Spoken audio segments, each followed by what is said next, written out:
présente en première mondiale la version civile de sa Giulia, sa berline sportive, qui viendra concurrencer les séries 3 et les A4 sur le marché européen. Et à la regarder, c'est vrai que c'est une réussite parce qu'elle est même presque plus jolie que la version radicale Quadrifoglio Verde qui avait été présentée au printemps dernier.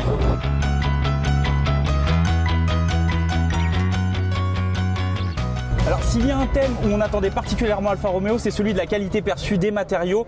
Et ici, le constructeur italien répond présent. On a du cuir surpiqué, des boiseries, des plastiques de bonne qualité. Ça fait plaisir. On est vraiment au niveau des Allemands. Alors évidemment, il y a quelques ajustages ici sur une voiture de pré-série, mais ça préfigure du bon pour le futur. En matière de connectivité, on apprécie beaucoup cet écran multimédia. La position de conduite ultra sportive, on est au ras du sol, on a les commandes sous la main, on sent vraiment le sport, ça transpire dans l'ADN de cette voiture.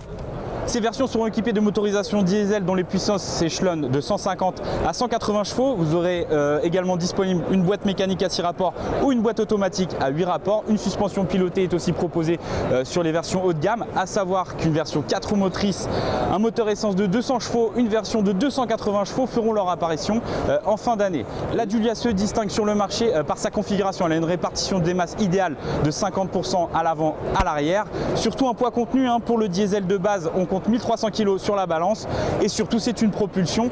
Sur le papier c'est plutôt bon, reste à voir ce que ça vaudra sur la route sur nos prochains essais. Quant au tarif, il devrait être calqué sur la concurrence avec une fourchette allant de 32 à 35 000 euros. Les commandes seront disponibles dès le 15 avril pour une livraison prévue au mois de juin.